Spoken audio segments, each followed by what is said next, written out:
Thanks for joining us today. The Southern Alliance for Clean Energy is pleased to host the Southeast Coastal Climate Network's webinar series. On behalf of SACE and the Southeast Coastal Climate Network, I'd like to thank you for attending today. It's your interest and support that makes our work possible. My name is Erin Cameron, and I'm the SACE Development and Outreach Coordinator, and I will be the acting facilitator for today's webinar. I'd like to take a moment to review your control panel on your screen. We will be recording today's webinar, so your lines will remain muted throughout the presentation. And we ask that you please chat in your questions using the question option on your control panel. Your questions will then be answered in the order they are received at the end of the presentation. Today's presentation will be available on our webinar archive page of our website, cleanenergy.org. And I'd like to now turn the presentation over to Chris Carnevale, SACE Coastal Climate Network and Energy Coordinator. Thanks, Erin, and thank you everyone for attending the webinar today. My name is Chris Carnevale, and I'm the manager for the Southeast Coastal Climate Network. As you can see on the current slide, the Southeast Coastal Climate Network is a coalition of individuals and organizations spanning the coastal Southeast who are working on coastal responses to climate change. We have members as far north as Maryland and as far west as Louisiana, and everywhere in between. And the purpose of the network is to bring voices together to trade information and synergize our efforts. The Southeast Coastal Climate Network is hosted under the Southern Alliance for Clean Energy. Our largest tool is our group site website, which is an online platform that enables members to send group emails, post discussion topics or relevant news to discussion boards, and use a shared group calendar. If you're interested in joining the network and using these tools, please just visit the web address that's on the screen now, seccn.groupsite.com, and click Join this group now. For those of you who are on the webinar and are already members, I want to encourage you to use those tools I just mentioned to help you get your message out. That's the purpose of the group, is to encourage communication and collaboration. And if you're a member here at your fingertips, you have a receptive group of people who want to hear what you have to say. So please don't be shy. Use the web tools and help get your message out. Another great tool we have is our webinar series, of which today's webinar is a part. And today we're joined by Bob Berkowitz from Eco America, who will present us with a snapshot of his work at Eco America and charting a national strategy for getting climate action out of just theory and into practice on a major scale. Bob Berkowitz is founder and president of Eco America, a nonprofit that starts with people and uses consumer research and strategic partnerships to create large-scale engagement programs that shift awareness, understanding, and action for climate and sustainability solutions among mainstream Americans. Bob is an entrepreneur, environmentalist, writer, investor, and distance cyclist. Over the past 25 years, Bob has been president of direct marketing and manufacturing organizations with revenues reaching $600 million, including cornerstone brands Smith & Noble and Joanna Western Mills. Bob is currently managing partner of Viva Terra LLC and a partner in ARCA Equity Partners LLC.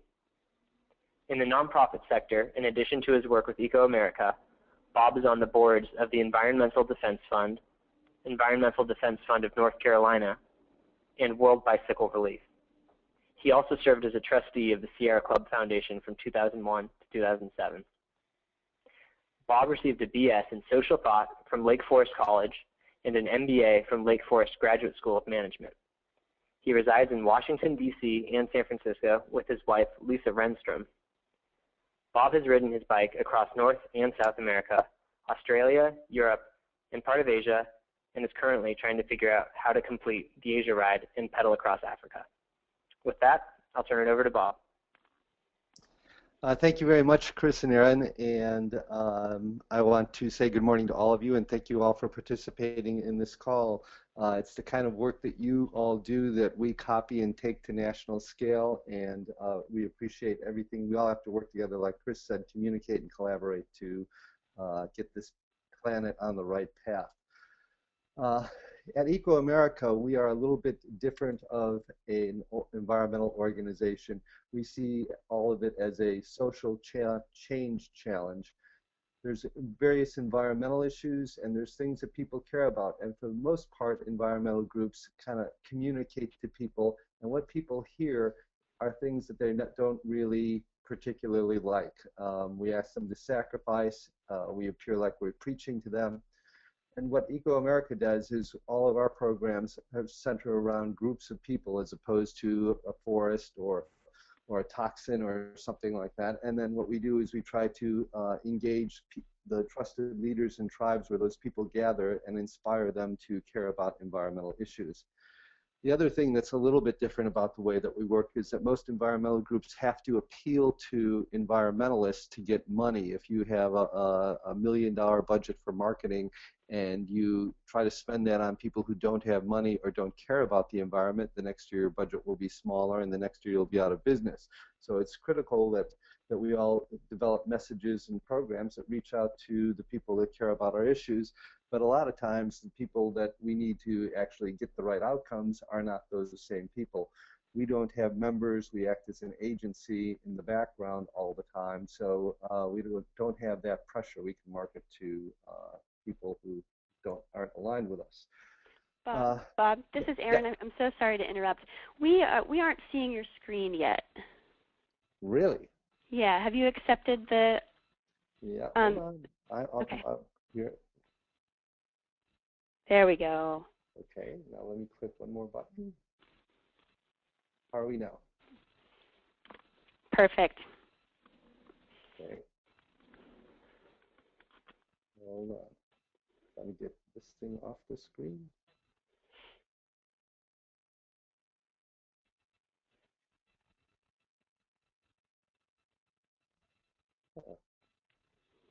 I'm going to just turn that at the bottom. It doesn't go away, Erin.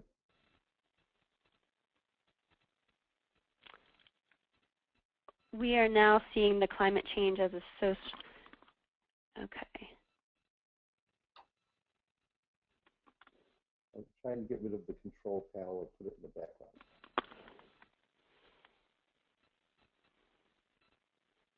Oh, you know, we're seeing exactly what we need to see, Bob. You're good. Okay, great. All right, so at any rate, this is a graphic of what I was just talking about starting with people as opposed to starting with environmental issues and engaging mainstream Americans. And sorry for that little, and now it's not letting me go to, okay. All right. Then what we do is, because we deal with different groups of Americans, we do everything we do, we start with research. We spend right now, our research budget this year is a little bit over $1 million. We do communications research, values research. We research different things like children and nature to understand the impact of nature on children. And we ground all our programs in this so that we're not talking to ourselves. We get focus groups and do dial tests and surveys with the people that we're marketing to so that we can communicate effectively to them. And then what we do is what we call large-scale public engagement programs. We never do less than 15 million people, and all of our programs are national.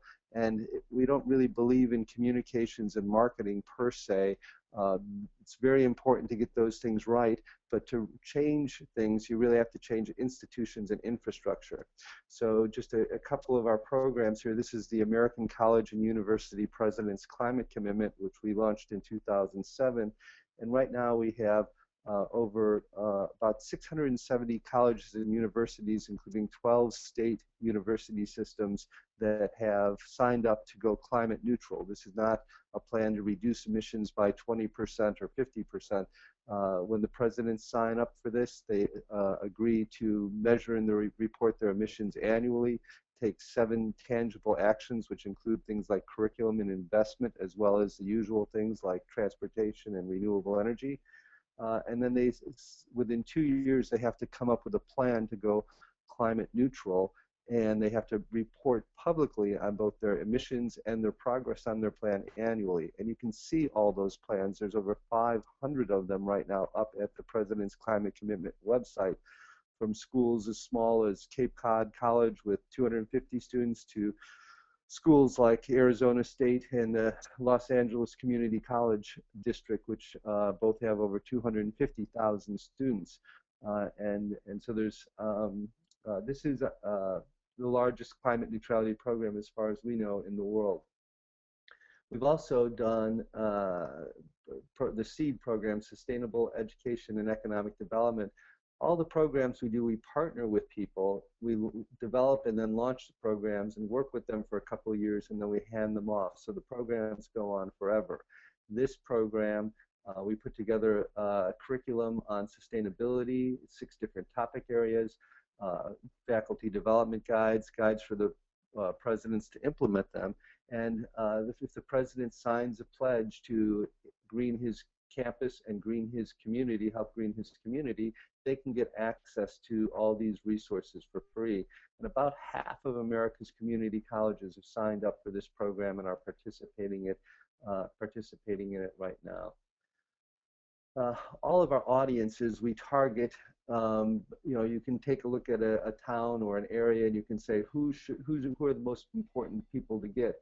We look for people that are early on what they call a diffusion curve, that will absorb, retain, and diffuse environmental value. And so college students will really get out there. College communities are leaders, and they'll get out there with their ideas and train lots of people. And if you take some other groups of people, like let's say hunters and anglers, they might absorb the environmental message, but they don't really diffuse it well. Another group that diffuses well are families, especially moms. And so we did this program called Nature Rocks, and it's about getting kids outside, but even more than that, it's about getting parents to realize that their kids are happier, healthier, smarter when they're in nature, that they have better family bonding. And then this program, which we developed with a large number of partners, was handed over to the Walt Disney Company and the Nature Conservancy. So this is the official early stage engagement program for both companies in getting people into nature.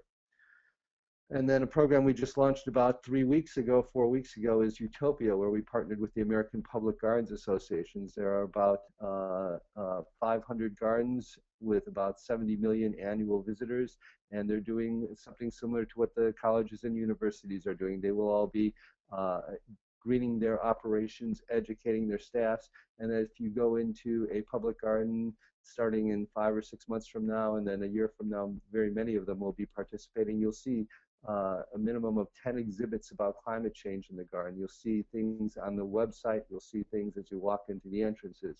And again, all these programs, we set them up and we hand them off, and our partner, the American Public Gardens Association here, will run this program indefinitely. So with this kind of work, we were approached by the MacArthur Foundation about 1.5 years ago. They were interested in getting engaged in climate change, and they asked us to produce a plan for them to do that. And working with them and about $700,000 in funding, we developed a plan that I'm going to go over right now quickly on how you engage Americans in climate solutions. The plan has 4 parts in it. The first part of the section 1 is about climate change. How did we get here? The economics, the politics, the science, because no one on their board or their staff had done any domestic climate work. The second part of it is how do you change America? How do we go from one set of social norms to another? If you're in immigration or marriage equality or tobacco or healthcare or civil rights, in all those issues, we start in one place, and then either we already have or we will transition to a new state. And then it turns out that there's a lot of academic research on how that process actually happens, and it happens in roughly the same way, pretty much the same way, at the local level, the state level, and the national level. So all this stuff here is applicable toward your work. So if you know how society changes and you know about climate change, the third section of the plan is applying that theory to practice. And then the fourth section is a specific plan for doing that. So if you take a look at climate change in America, the big indicators, of course, the poles, and the spiral graph at the upper left is the amount of ice that's been on the North Pole every month going back to January 1979. The inner circle there, the black line, is September, and you can see that if you go back to 79, 80, there were 16, 17,000 cubic kilometers of ice up there.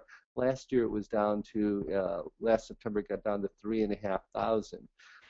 And the graph on the lower right graphs what they call the minimum ice extent, and then from the Guardian on May 2nd, you know, the current date for the first time of no more continuous sheet of ice on the North Pole in millions of years is September of 2015.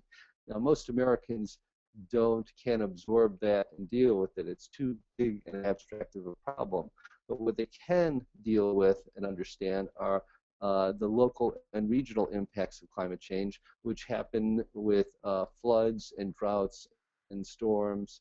And if you take a look at the amount of those that are happening globally, it's not just in the United States. In the 1980s, there were typically less than 400 significant natural disasters in the world. As you got into 95 to 2005, it got up to 600. And now, if you look at like the past 8 years or so, we're averaging over 800 natural disasters a year. And those things are changing the way we look at climate change. Now, in the past, when we had pollution in the 50s and 60s and 70s, it was very visible. And the stuff that we have right now with the acidifying oceans and carbon dioxide in the atmosphere, you can't see that. And today, you know, whatever position you have, you can find big trusted institutions that will support your view. And then the third thing that's happened to society is that all the laws that we passed in the 60s and 70s to clean up our environment have worked. Pretty much everywhere you go in America, the rivers and the air is a lot cleaner than it was before. In Washington, D.C., where I just moved 3.5 years ago, they just had their first triathlon where they swam across the Potomac River last year, and I wasn't there, but people told me that, you know, 5-10 years ago, it was a muddy, dead river, and now it's growing algae and it's healthy. Well, that's because of all the laws that they passed. But it sends a signal to Americans that you know, that their air and water and atmosphere is in better shape. But what's happening right now, we went from very visible pollution to invisible pollution, but now climate change is becoming real, and people are experiencing that all over America. Right now, you know, that we were having the biggest wildfires ever in some states in America. California, all over the place. You can't go a week without a major environmental disaster in America. And places like Texas are losing whole industries. The cattle industry is losing 500,000 head of cattle a year. They're closing feedlots because you just can't grow stuff there anymore to feed the cattle. Now, this is how people are absorbing that information. Every year in January, the Pew Research Center does the major poll on public policy priorities in America. And you have a list of about 20 things you can choose from, and you don't have to pick one and at the expense of another. You can rate all of them high or all of them low, but it gives you a chance to compare how concerned you are about issues. For most of the last 30, 40 years, environment has been a top 5, 6, 7 issues. But starting in about 2007, the environment steadily declined. Each of these bars is a year, with the black bar on the far right being January 2013. It's been concern about environment has been declining because of the better conditions. And just in the past couple of years, it's turned around, and in January 2013, concern about the environment increased dramatically in America. And then on the far right is global warming, which kind of built its way up from 2000 to 2006. And then in 2007, when the climate wars started happening, public concern about global warming started decreasing. And we've just gone through 7 years in a row of decreasing public priority for climate solutions until January of this year. It turned around. And And so a lot of people everybody seems to be recognizing that the natural environment around them is changing. Some of them are still calling it environment because climate change is a dog whistle for, for political controversy. But other people are recognizing that it is climate change. Um, so that's where Americans are. And then you say, well, how do we change that? How do we move them toward climate solutions? And it turns out that there's been a lot of academic research on that. But the biggest problem that we have is that if you go back 5 years ago and you say, was climate change real, caused by humans and harmful, you would get numbers in the neighborhood in the 45% range of people that would agree to that. Those numbers have gone way up right now, and some polls are almost 80%. But at the same time, as you went back 5 years ago and you said, can we fix climate change or do something about it, you were in the neighborhood of 80% of people saying, yeah, we can fix it. And that number has gone down to the 45% range. So what's happened is we've gone from kind of denying the problem to fatalism and resignation, in just without stopping in the middle and saying, let's do something about it. So the first thing you have to do to address the problem is to understand that we can solve it. All we have to do is increase conservation by 2% a year for 20 years, increase renewable energy by 2% for 20 years. There's a lot of different plans out there that show various paths forward where you can get to 100% clean energy in a reasonable period of time and really have impact on the problem. So you have to start with that, and then you get into the academic stuff about how you use that information to get America to change in a meaningful way, its action and priority on climate change. And the academic theory that we found to be the best one is taught at Harvard and Berkeley and a lot of other schools is something that's called the MAP model by a guy by the name of Bill Moyer. And what happens with almost every social issue is that what we call the high resource people with a lot of education and money, get way ahead of the general population on the issue. And then they try to push legislation or solutions to the problem, but the public is not with them. The public hasn't warmed up to the idea yet. And usually, like with healthcare or tobacco or even the first generation environmental laws, they are either very weak or they fail altogether. And it's not usually until the second time, and it's usually 6 to 30 years later, when you come up with the public support, knowledge and information builds up, and then you have enough public support to be able to do something about the issue. So we look at those models, and then we commissioned a variety of studies that says, what happens if there's large corporate opposition to social change? And things like, the tobacco industry. And we had American University School of Communications look at the positives and negatives of the change in these kinds of campaigns, and they came up with what they called success factors for each of these campaigns. So we took a look at all of those, and then we combined them with what the American climate movement has accomplished already. 6 years ago, climate change was not a significant national issue. People said it was kind of, they were getting more concerned about it, but it wasn't a national debate. It wasn't on the news all the time. So we've managed to make it a national issue, and in the same time, we've come up with a lot of policy solutions, a lot of technical solutions. We have built an infrastructure of lobbying and companies and NGOs out there that are all able to address climate change in various different ways. We did not have that infrastructure a decade ago, so we can move forward based on those things. And so if you take the theoretical models, the practical examples, what we've accomplished so far, and then you put them together and say, what do we need to do to solve for climate change in America? And this report says we need these 12 different things. And I'm not going to go through them on this slide. I have a couple slides on others, on the important ones coming up here. But these are the 12 factors that we need to do to move America toward climate solutions. And we put them together from theory to practice in a new climate campaign. And here the important thing is to realize, starting out, that there are new realities out there. 5 years ago, probably most of us on this call believed in a concept called peak oil, which basically said that the world is going to peak out at, has peaked out at 88 million barrels a day of oil, and we are never going to get beyond that, and demand is going to increase, and the price of oil is going to skyrocket.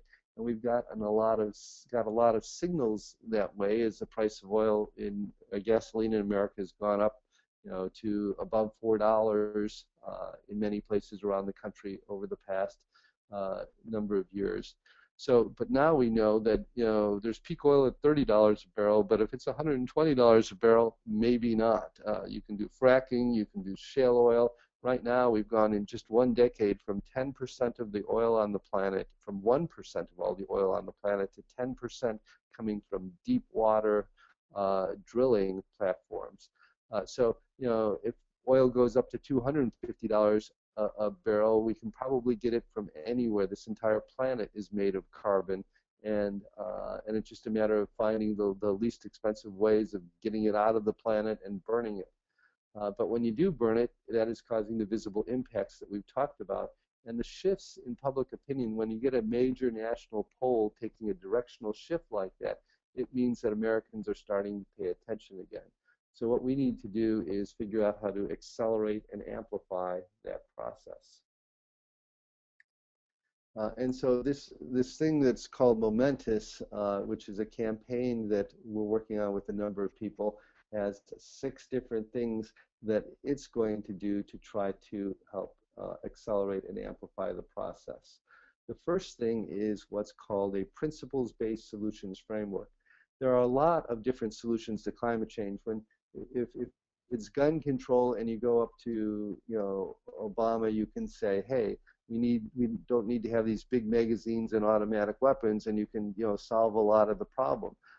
In climate, there are 5 large categories of policy solutions. You can do a carbon tax. You can do a market-based mechanism like cap and trade. You can invest in renewables and conservation. You can do an Alaska permanent fund concept. And so you have all these different groups that are focusing on different types of solutions, and we have to figure out how do we all work together with those different solutions. These are the 2 different solutions framework, one for the healthcare bill, the Statement of Common Purpose, and one, the current one, that the Alliance for Citizenship, to people that are working on the immigration bill are. And what they do is they agree to a visionary statement at the top, and then they agree to a set of principles of what they will support, because they don't necessarily know, which way parts of these issues are going to go, like in healthcare. But they say that if it fits these core principles, we'll support the bill whichever way it goes. And then the third thing that these have embedded in them is something that is called a commitment of what the people that are signing it are going to do.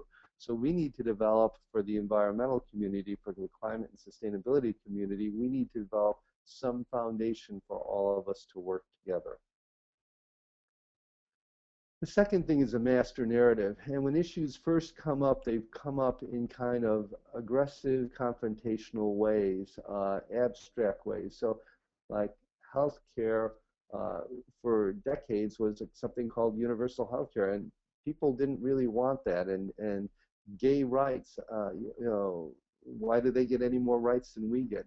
But what happens is, as you get into the mainstream part of the movement, then they say you start connecting the issues with core values and where Americans are at.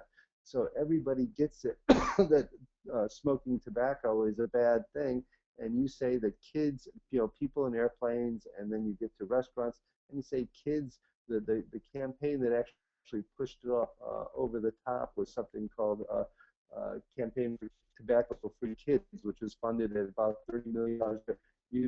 Nobody wants their kids hanging around a room full of cigarette smoke, and people get that. You make the issues much more tangible and personal to Americans, and then they are able to shift their perspectives on it. So this is something else that we don't have. We are still in, most of our messaging on climate change is still polar bears, planetary destruction. There's two different models of communications on climate change right now. One of them we call the planetary destruction model, and the other one is what we call the social benefits, that if we solve it, we're going to have all these green jobs. And most Americans aren't against green jobs, but they don't think that they're going to have one, or they're ever going to know anybody that has one. So those kinds of arguments, they do make sense, but to a lot of Americans, it's nothing that they can connect to. So we have to come up with a narrative that they can connect to. The third thing is that when you look at how society changes, the politics on issues are usually laggards, not leaders. And when you do the first pass at trying to solve an issue in public policy, you go to the leaders and you say, leaders solve it.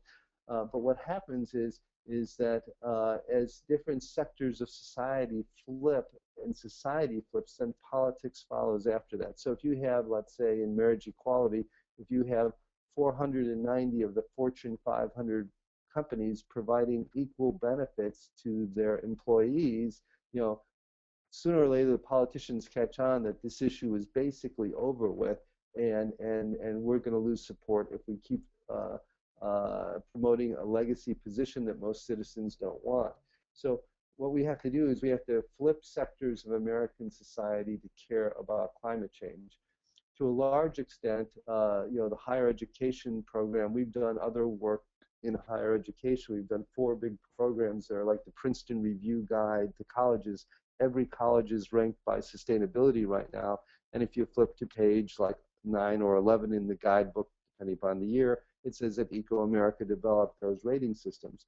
But you know, so when you have you know, that whole sector, if you went back 10 years ago, no schools were going climate neutral, no schools were measuring and reporting their emissions, no schools had sustainability officers, and now over 40% of the students in higher education in America, including community colleges, are going to schools that are going climate neutral. So the sector has kind of flipped. And then the question is, you know, how do we do that to the other sectors? And you do it with roughly the same model. We call this institutional engagement by sector, and we get leaders of leaders and organizations of organizations to agree to change their behaviors and communicate it to their stakeholders. If you just get 75 evangelical ministers to say climate change is a problem, do something, that's a great statement. It certainly doesn't hurt, but it doesn't really change things much. If those same 75 ministers say, this is a big problem, and by the way, my congregation, my denomination is going to do something about that. We're going to go climate neutral. We're going to go climate positive, and we're going to help all of our parishioners do the same thing. Then you get the tribal leaders, you get the tribe, and you flip the sector. So what this plan is trying to do is do that in 6 sectors, and then there's a 7th that's called new constituencies, which makes up civic organizations and other things that don't fit neatly into some of these other sectors. So the 4th thing is leadership. Everybody in America looks to leaders to get cues on what to think about things. You don't have time to really understand and learn about all the issues around you. So progressives with Obamacare, they say, you know, I'm for Obamacare, it's a good thing. But if you say to them, well, tell me something about it, they might be able to tell you it covers more people, but they really don't know about the health care bill. They can't explain it to you. For most Americans, that's the way it is about climate. They know there's a problem out there and the world's getting warmer, but that is probably as far as they go. So they need to look to other people to say, what are they doing? What am I supposed to do? And so a big part of it is cultivating leaders, not only because they bring their tribes with them, but also they bring a broader swath of society. So we're doing a lot in each of these 7 circles. We're building up a group of 20 nationally recognized leaders. Some of them are what we call green verticals, which are a lot of us on this call, where we're at the full-time intersection of climate and sustainability and whatever. It could be ecosystem, or it could be, you know, like green faith, where it's faith in the environment. but we're full-time. And then there's other mainstream leaders that, that we sign up that really care about the issue and want to lend time and their name to doing something about it, but they're busy running a city or they're running a hospital or a company. And then there's thought leaders who are authors and academics and journals. So we're building all these leadership circles to build leadership behind this to move the whole process forward. And then the next thing that we're doing is we are going to do a lot more research to support work in these sectors, and we're going to share it broadly. We've got a very full research agenda. Usually we've gotten out about 2 research projects a year. Now we're going to be switching to, starting in about a month and a half, we're going to get out a major research project once a month. And they will be on things like the healthcare sector and how it engages in climate change. They'll be on American values and what they think about the local and regional impacts of climate change and how they can use that to how Americans understand that and what they are concerned about it, so we can better connect with Americans and work together to get them to help us solve the problem. And then at the end of the day, no big national effort ever achieves success unless there's some national campaign that pulls it together. Now, there's a variety of campaigns on here, some of which were very effective, like the Earth Day campaign and passing bills, you know, in the late 60s and primarily in the 70s. And then, you know, the healthcare bill, the marriage equality, the human rights campaign. So, you know, we have to, at the end of the day, come up with a kind of national brand and campaign that'll pull all of us together and get us working on the same campaign, so that, you know, EDF is working on their program and the Nature Conservancy is working on their own programs. We've got to find a way to all work together.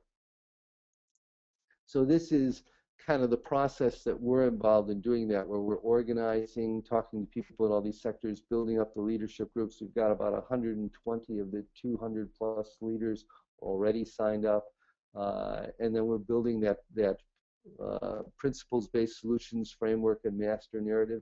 We guide and support, we do not lead, and these leadership groups that we're putting together will actually make the decisions on what's going to happen in these programs. And then for each of the 6 sectors on that left column there, we will create a program that will help pull that sector together. Now, there's a lot of work being done in every one of these sectors right now. I've been spending a lot of time in the municipality sector over the past couple of weeks, and there's you know, the Urban Sustainability Directors Network, there's ICLEI, there's like 6 or 7 national groups. There's the C40 city groups that are all working to green cities. But what they're all doing is they're working to green cities. They're worried about transportation and building codes and adaptation and those kinds of things. But when you look at what they're doing, you say, what are they doing to engage the people in those cities to support that work?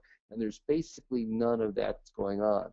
So the work that we're doing here is kind of complementary and supportive of the work that other people are doing.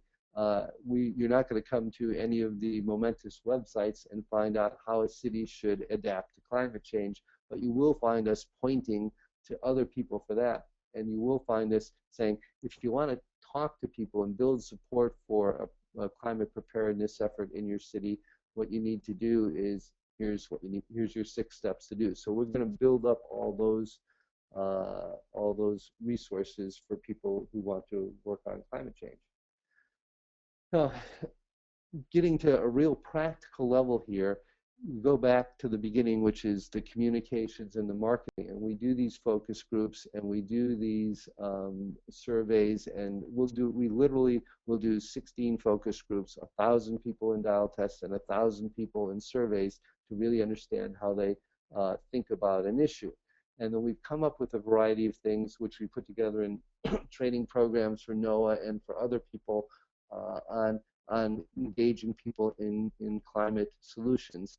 And these are 10 different things that are pretty important things to do when you talk to people. And the first thing is, don't start with your issue, start with them. If it's a faith group, if it's a town, if it's people in a regional area, always really understand your audience and truly start with them.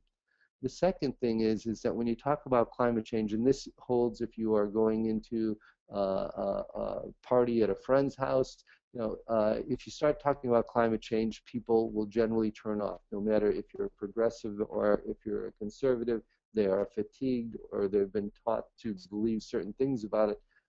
Or if you're making a speech, what you have to do is you connect on values and what we call it dialing up. So if you say, I think America's going the wrong direction and we got a lot of problems. Well, if you've got 40 people behind a little mirror and they all have little dials, they all dial up and you'll have 90% of agreement with them. And then what you have to do, the second thing you do is you do express ambivalence. It says and uncertainty here. We're losing the word uncertainty. You have to acknowledge ambivalence. You have to say, and some people think this and some people think that. And then what it does is it keeps everybody in the room and it opens them up to listening. And then you say,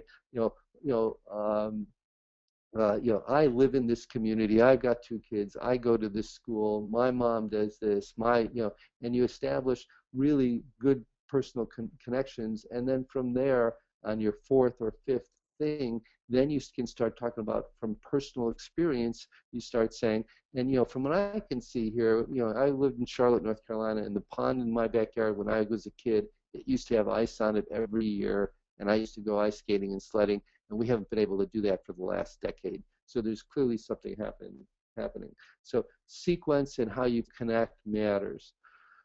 The second thing is that it's always better to, there's a concept of code words, and certain words are dog whistle words. And if you say global warming, people, it lights up a whole set of lights in people's brain, and you have to deal with this preconceived thing they have. But if you build up and you describe it, and you say, the pond is not ice anymore, and if the birds are coming, whatever the local things are that the people would notice, and you describe what's happening as opposed to labeling it, you keep people from dialing down.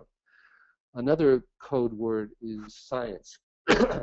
Ordinary Americans know that science is very fungible. You're supposed to eat eggs, you're not supposed to eat eggs. That you're supposed to have a high protein diet, you're not supposed to eat any meat. And so they know that what they hear from scientists, what they read on the front page of their newspaper in 6 months, could be exact opposite a year and a half later. And so they don't have in their mind that science is a permanent, well-known thing. And most of them, the vast majority of Americans, don't have any significant education in science. So we tell them, we always say, use trusted messengers, and then we tell them talk about science. Well, people don't have a lot of confidence in science. So when I talk to scientists, I tell them do a search and replace on your computer. Type in the word science and then replace it with the word fact, because climate change is real. And if you're going to start out by saying, well, that hurricane, you really can't attribute any one of them to climate change. What you really need to say is you need to start from confidence and say that climate change affects all weather. The question is how much did it affect this storm? And then there's other words like adaptation. And until about April of last year, I was always, what we have to do is mitigate, then we have to adapt, and then we have to geoengineer. And except for examples, I try to avoid using the word adaptation right now, because when you go through and you test that word, it is very passive for mainstream Americans. It is demobilizing for activists. And if you go to the American Petroleum Institute, you can see what they recommend about climate change. They recommend adaptation. So to the extent that you are saying that my town needs to adapt to climate change, you're working for the fossil fuel industries in America. So, and the word that, and this is in research reports that are on our website, all of them are there, you can just download them. The word that pops up as best for talking about what we need to do about climate change is preparation. It says that climate is real, there's an emergency, it could happen, I can do something about it, my community should get ready. So if you say climate preparation or preparedness instead of adaptation, it lights up the different lights in people's minds and can deal with it. The other thing is you don't want to argue with people. You want to talk about values and philosophies, not 350 parts per million. You train animals, you don't train people. People do not want to be educated. If you say, I got to educate you about climate change, that means you know more than they do. You want to be inspiring and empowering. Each of us have messengers that we trust and ones that we don't. Progressives, for some reason, trust celebrities. If Robert Redford says climate change is real, people think, yeah, well, that's a problem. I got to do something about it. But if you talk to most conservative people and you say Robert Redford thinks of climate change, they'd say, well, why are you listening to Robert Redford on climate change? But in the same extent, a lot of conservatives believe in their local faith leader.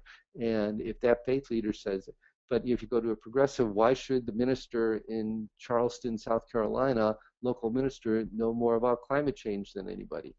So what you have to do is you have to find the trusted messengers that your audience will connect with and not use the ones that they don't connect with. And again, if you always make it personal and then scale up, my backyard, my community, and it seems to be happening all over the planet. And then another thing that we've learned from the dial test is that, if like we're applying this with the American Public Gardens Association, the grasslands, it's getting warmer, there's less water, the grasslands and the Great Plains are drying up. That's just what's going on. And then what you say, we do what we call a 5-to-1 ratio of solutions to problems. And we say that the federal government is doing this, the local university is doing this, the community that I live in is doing this, this company is doing this, and oh, by the way, people like me are doing this. So there's these little 5 bubbles of solutions that are at the bottom of each of the changes in the flora that the gardens are concerned about. And then when you test those things and people just, okay, well, there's that problem, and then you get them dialing up. If you start saying climate change is real and it's impacting us this way, everybody dials down, and it's really hard once you create a negative first impression to get them to come back up. So, and then the last point here on this whole thing is that, message discipline is critical. None of this stuff should be casual. So our 2 things are trying to get those messages and marketing right, but actually change the institutions and infrastructure and get the tribes and tribal leaders that are out there in people's everyday lives to do something about climate change. And when we do that, we can change America. So that is the end of my talk here, Chris and Aaron. So take us wherever you want us to go. Okay, great, Bob. Thanks so much. I'm going to leave your last slide up for a little bit while we go through Q&A. And I just want to encourage folks, if you joined us a little late, if you have any questions, just please chat them in using your control panel, and we will answer them in the order that we receive them. So thanks so much. And we do have a few questions, Bob. Okay. Let me get started here. Have the colleges that signed the College President's Climate Commitment Program been able to leverage their commitment to divest funds from fossil fuel companies, similar to what Bill McKibben and 350 are advocating for? The divestment campaign is less than a year old right now, and it is a spectacular idea. It's what we call a replicable constructive action. And all movements have things that you can just hear about it and see it and then do it yourself without having, kind of like Occupy setting up the camp. So it's a great thing, and it's gaining momentum. It is not part of the president's climate commitment formally. There's a group of presidents that are running it, and I doubt that it will be for a while, even though they are moving toward climate. Institutionally, they change slowly, but it's a great idea. And it's not part of it yet, but schools are starting to do it. Okay, great. Here we have another question. Using the MAP model in the tobacco campaign for historical precedent, is it possible to gauge year by year where we are on the MAP climate movement? Would that be achieved by looking at the Pew Public Polling, for example? There is actually a book, John Isham at Middlebury College in Vermont, and a couple of other authors applied the MAP model to climate change back in 2009, and they kind of got it a little bit wrong. They thought that the the first pass was like in the late 70s, early 80s when Bill McKibben and the first word got out, and they thought that we were with the cap and trade bill that we were at that second level, we were ready to pass the bill.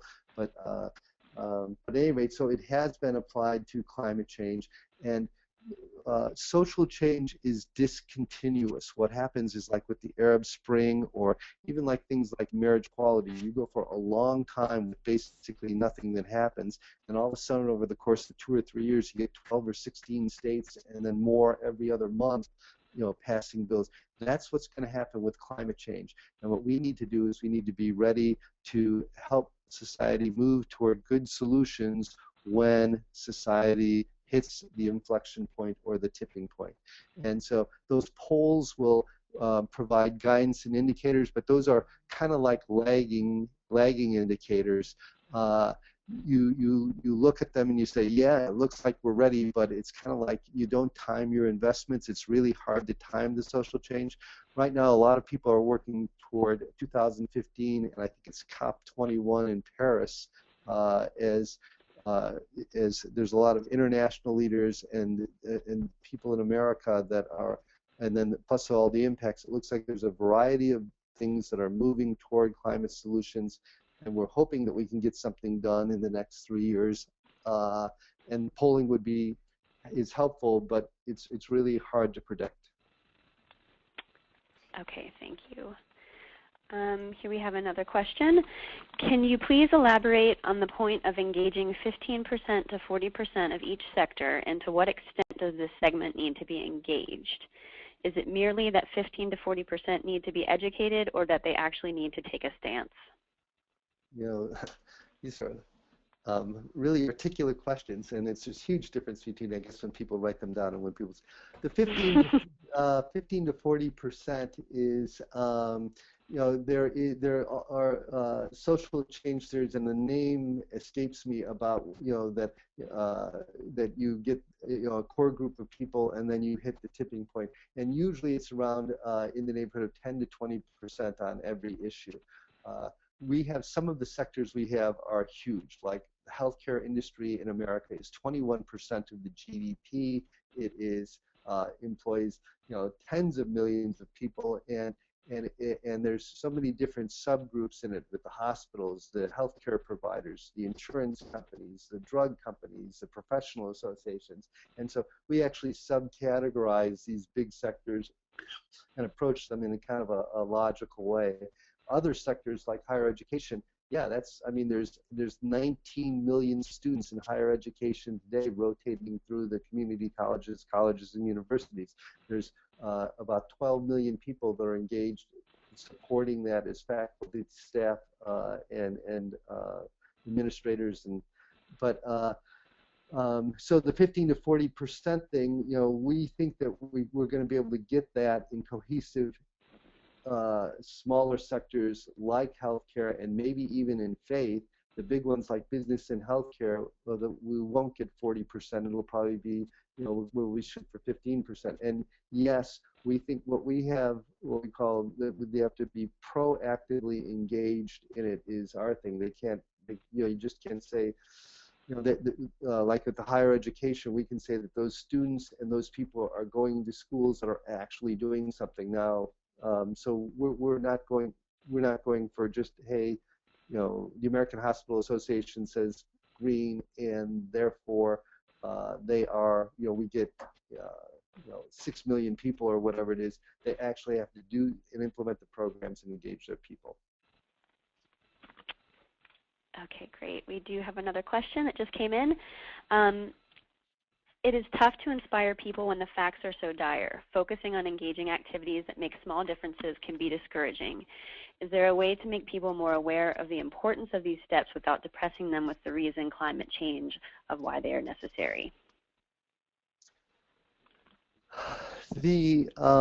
I have a problem with people who say small things don't make a difference. 71% of the economy in America is based on consumers, and consumers have a lot of power.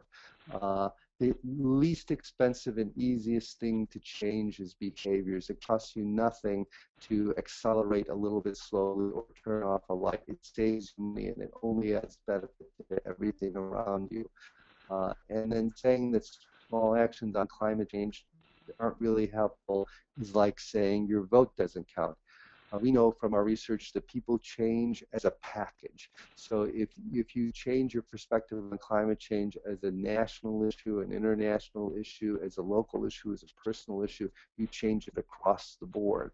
So getting people to act on there are some people think that you have to educate people and then behaviors follow. There are other people, University of Michigan, that think that you change behaviors and then attitudes and awareness follow. Both of them work in different ways with different people. But engaging people on small stuff can be a really powerful thing to do. The Nest thermostat and things like that changes consciousness. So so one part of it is that. The other part is the optimism versus the pessimism. I think that it's really, we have baked a lot of carbon pollution into the system, but it's just like with a river. If a river is polluted, you stop polluting, and then you got to wait 20 or 30 years before the ecosystem cleans it up. That's just the way it is, and that's what's going to happen to the planet. And everything that we do right now today is going to make a huge difference in the future, and we need to start working on it. The river isn't going to change tomorrow, and the planet isn't going to change tomorrow. But another way of looking at it is that if we just took 5% of all the money that we spend on fossil fuels and invested in renewables and conservation, we'd have so much money to spend we wouldn't be able to spend it effectively to switch. There's a lot of you do have to counter the fatalism and resignation.